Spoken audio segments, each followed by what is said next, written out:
Levez la tête, soyez dans l'allégresse.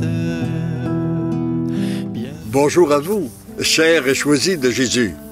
Aujourd'hui, pour la belle fête de l'Assomption, nous vous retrouvons dans ce que j'appelle mon petit domaine, là, en pleine nature. Et j'aimerais qu'on prenne un peu de temps pour réfléchir ensemble sur l'importance de la fête de l'Assomption. Trop souvent, on dit, ben oui, la fête de l'Assomption, la fête de l'Assomption. Mais regardons la beauté et la grandeur de cette fête-là. Elle, Marie, a été enlevée avec son corps. Elle est montée au ciel avec son corps, complètement. Il y avait, dans l'histoire, on retrouve, je pense que dans l'Ancien Testament, on voit Élie, c'est arrivé Élie, élevé par un char de feu, mais à part de ça, c'est la seule. Et c'est sans doute parce qu'elle était, c'est sûrement parce qu'elle était tout à fait pure.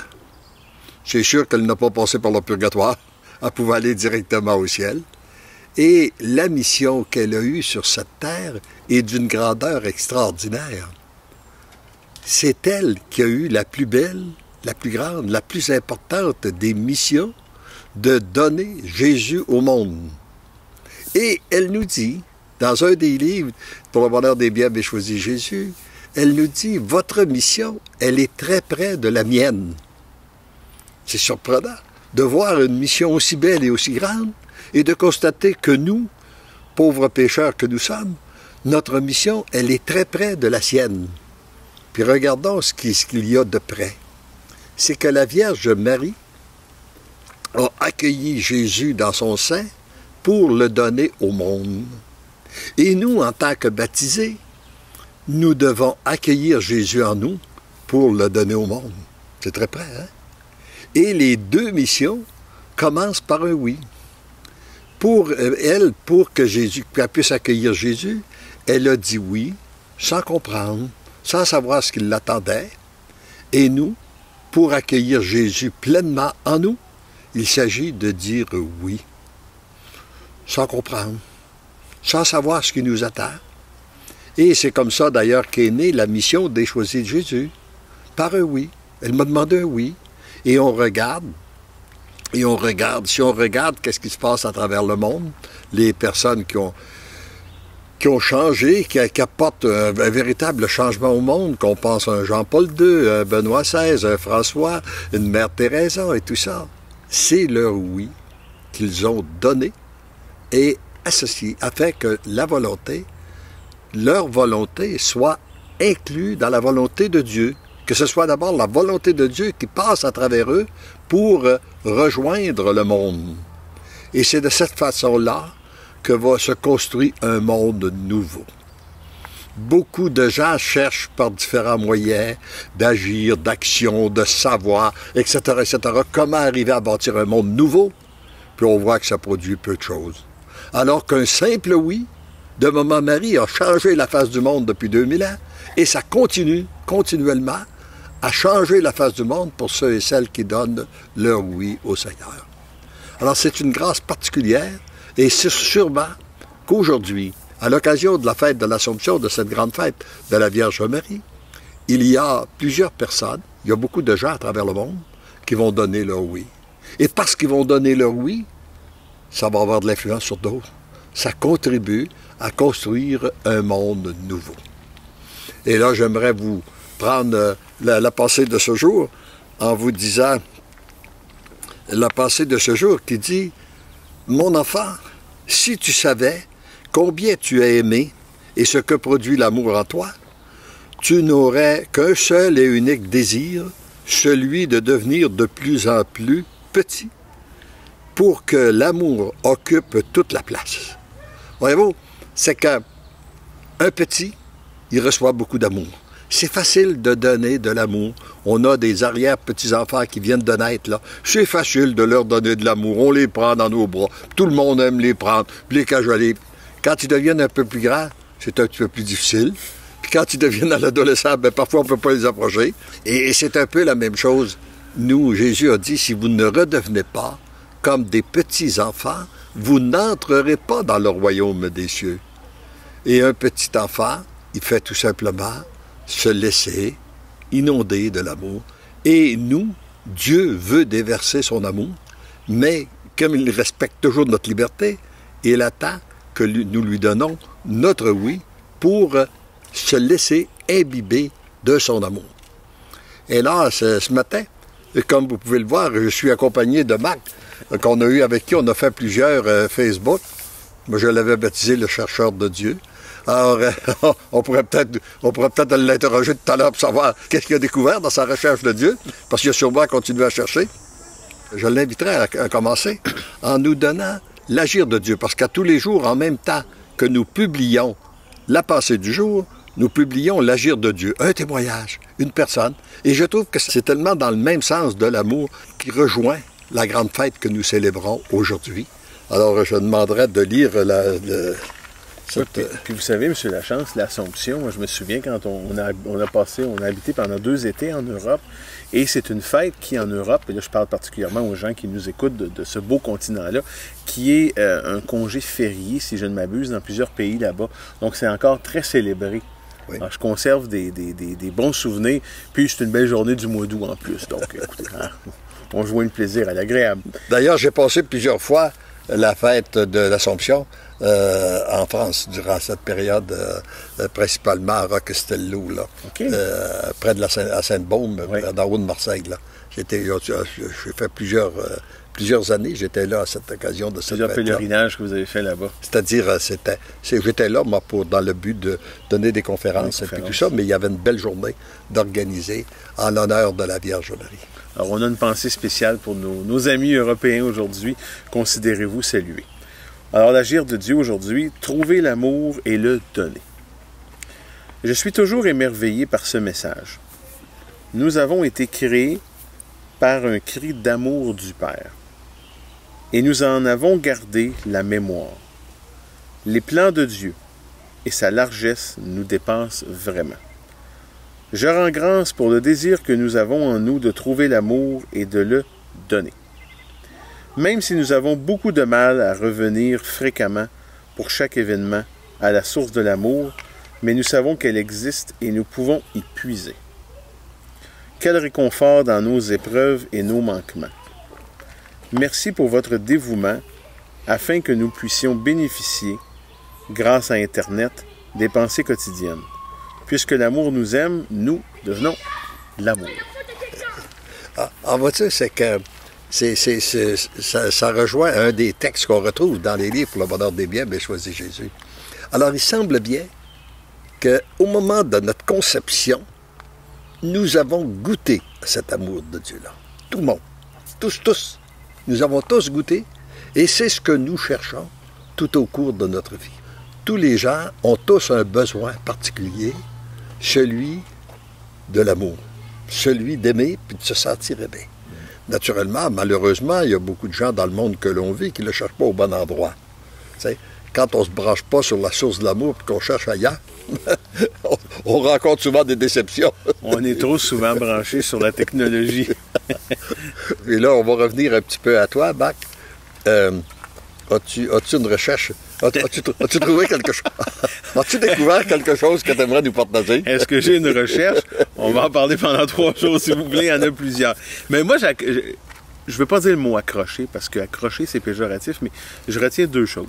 Vous avez dit dans votre introduction, sans qu'on sache ce qui nous attend. Et là, je regarde dans l'agir, on parle d'épreuve. Parce que quand tout va bien, bon, ça va bien. C'est pas là véritablement que les grands enseignements se prennent, parce que il faut apprendre à la dure des fois. Vous le mentionnez souvent dans vos lives que c'est dans les périodes de défis, les périodes de difficultés, c'est un peu le creux de vague qui nous amène après ça à bien pouvoir surmonter la vague. Et ce que je remarque, puis je le vois tous les jours, mais je l'ai particulièrement vu dans les derniers mois, souvent là, on a une période de désespoir. Il y a un problème qui nous afflige, qui nous donne un mal de tête.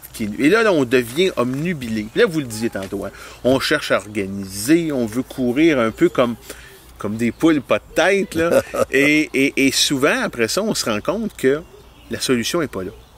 Moi, j'ai commencé à pratiquer ça dans les derniers temps parce que je suis pas un... Bon, je suis pas un docile.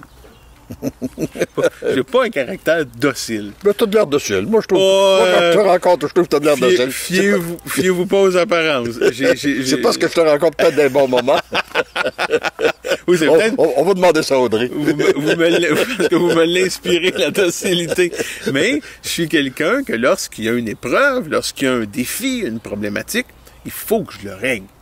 Puis moi, j'ai été habitué que tu prends les choses en main, tu les règles, parce que ça se fait pas de dire que tu n'es pas capable de le régler. Mais à un moment donné, tu arrives à un point, et ça, c'est la vie, et puis que tu le veuilles pas, tu arrives toujours au même point, où tu dis, je le contrôle pas.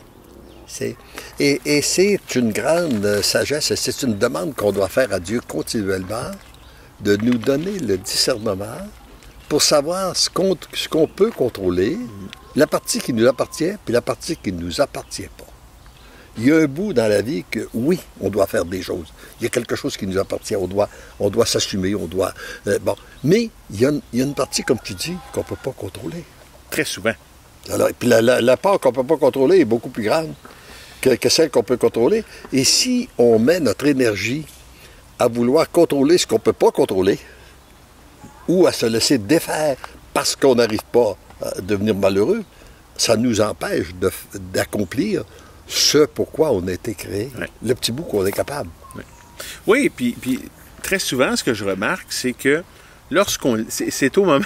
C'est un peu dur à dire pour moi, parce que j'aimerais vous dire que c'est quand on prend la bonne décision, qu'on prend les bonnes actions et qu'on déploie nos énergies, qu'on trouve la solution. Mais généralement, c'est pas le cas. C'est après qu'on a décidé de l'abandonner et qu'on dit, OK, là, voici la situation, je l'abandonne et ce qui va arriver, arrivera.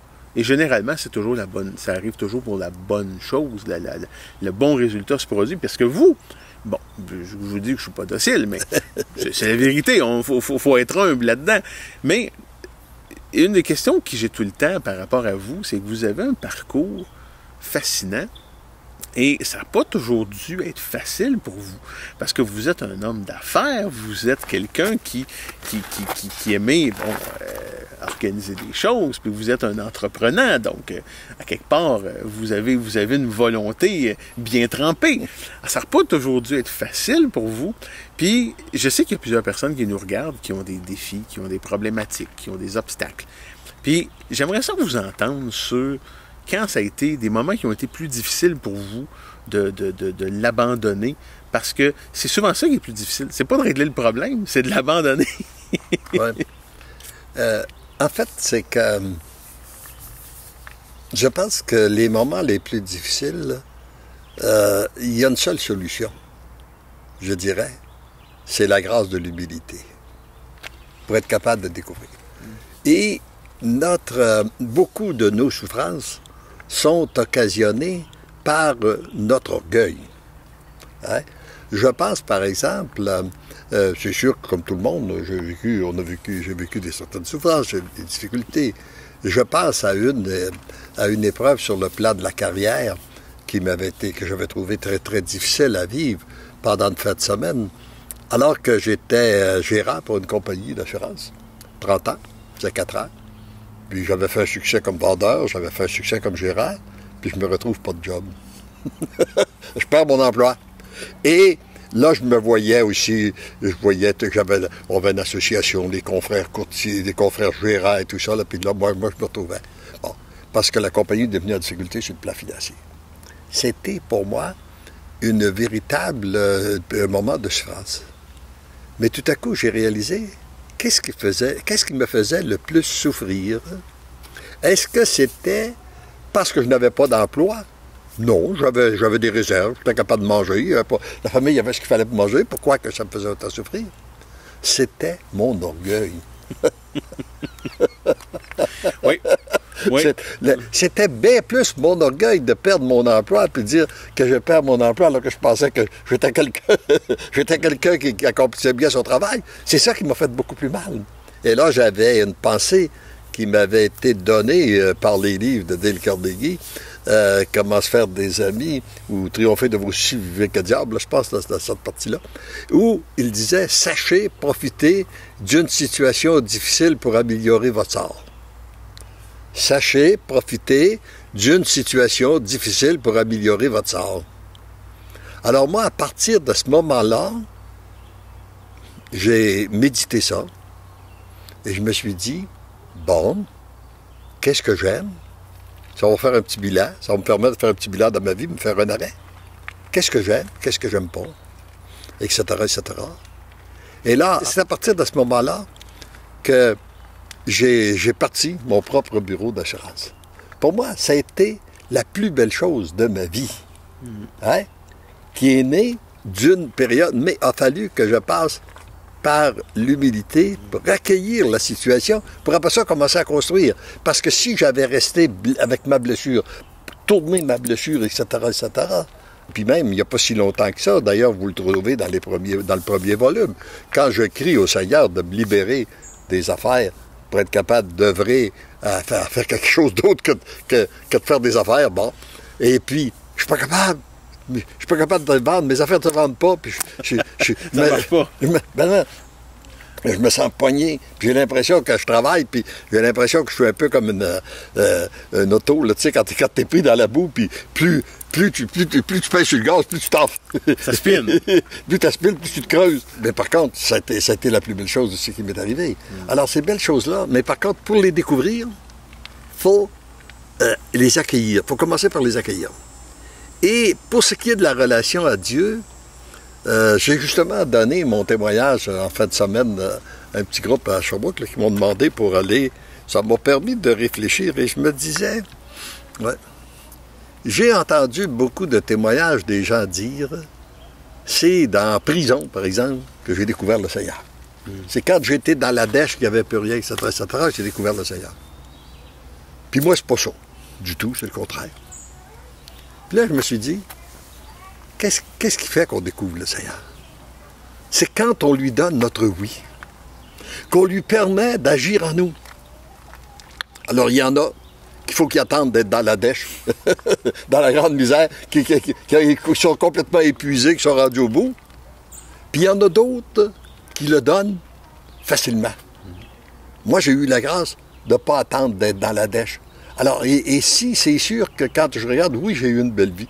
Oui, j'en ai encore une très belle. Mais j'ai l'impression, je partageais ça justement avec Elisabeth récemment, puis je disais, je pense que plus on prend du temps pour s'approcher de la source de l'amour qui est Dieu, on évite beaucoup de souffrance. On évite beaucoup de malheur.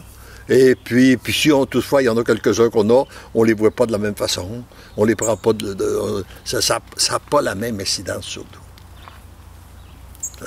Alors je pense que c'est ça finalement qu'on a à découvrir là, entre qu'est-ce qui déclenche le oui, mais on peut s'arrêter à ça. Mais fondamentalement, pour la relation avec Dieu, ce qui est important, c'est notre oui.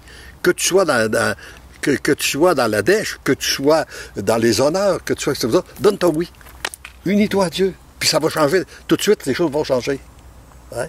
On a deux beaux commentaires, messieurs, pendant qu'on parle de ça. On a Sabine qui nous dit « Tout à fait vrai, lors des petites tribulations, je fais le capitaine, mais rien n'avance. Et après, je reprends mon statut de matelot et laisse Dieu reprendre sa place. Bon. Et je reprends le volume 1 des Choisis de Jésus pour renforcer ma foi et m'appuyer des messages.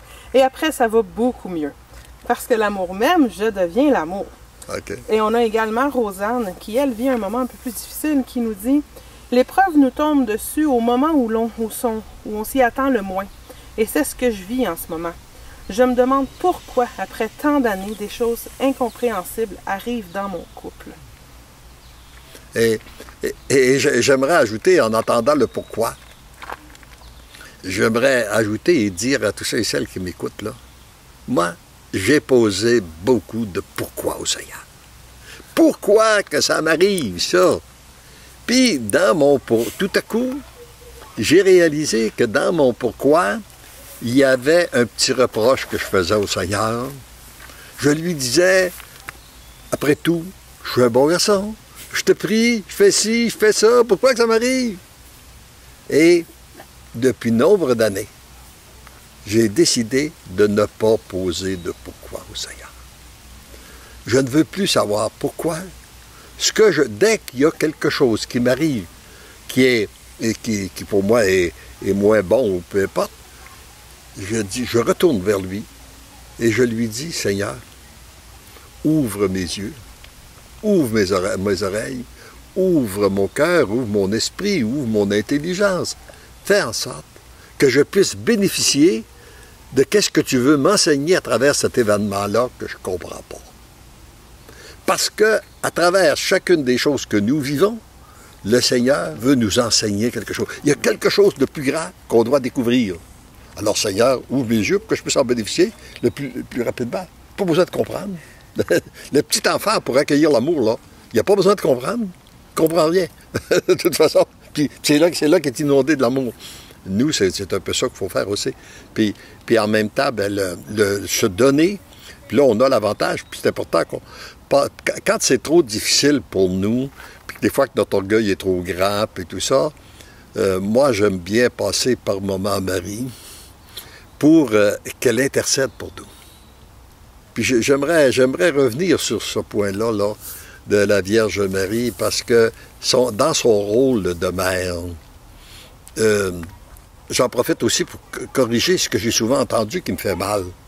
Quand j'entends des gens de d'autres religions dire « Vous autres, vous adorez la Vierge Marie ». C'est faux.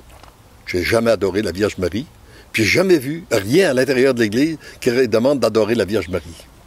On la prie tout simplement pour qu'elle intercède pour nous, comme on va prier tous les saints et saintes, mais elle, parce qu'elle est plus grande, c'est la plus grande sainte, on la prie. Bon. Mais avec un cœur de mère, puis là, ça me rappelle quand je reviens petit, je me retrouve petit enfant. Je me rappelle, par exemple, d'avoir brisé quelque chose, d'avoir fait un mauvais coup. Et puis, oh, là, j'avais peur de mon père. Mais ma mère, non.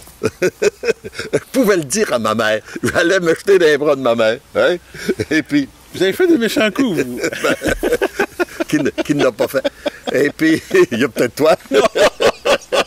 Oh non! alors là, mais tu sais, l'enfant, là, d'aller se jeter, et c'est ça. Et c'est ce qu'on peut faire sur le plan spirituel. Si on a l'impression que j'ai trop péché, oh, Seigneur, il ne peut pas me donner sa miséricorde, j'ai trop péché, je me sens trop coupable, etc., passe par Maman Marie. Elle a un cœur de mère. Va te jeter dans ses bras, puis elle va t'accompagner.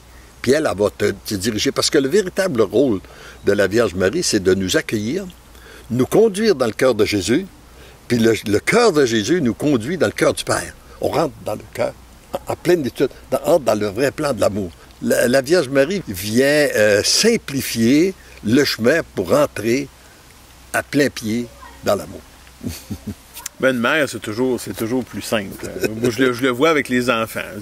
Quand il y a quelque chose, c'est toujours dans les bras de maman parce que papa, des fois, il perd patience, puis il n'est pas toujours... Mais moi, non, pas toujours docile. Non, mais... Pas toi, mais en tout cas, il y en a. Disons qu'il y a des pères qui font ça. Audrey vient de dire le mot docile. Il faut que je vous raconte. Parce que vous disiez dans un des lives, il y a quelques semaines, que lorsque notre niveau de préoccupation est élevé, notre niveau de foi est bas. Quand le niveau de foi est haut, est élevé, le niveau de préoccupation est bas. Cette semaine, mardi, on s'en va à un spectacle aérien à Gatineau, et là, on part du centre-ville d'Ottawa. Puis, bon, c'est Audrey qui est un peu ma navigatrice pour dire par quel chemin passer.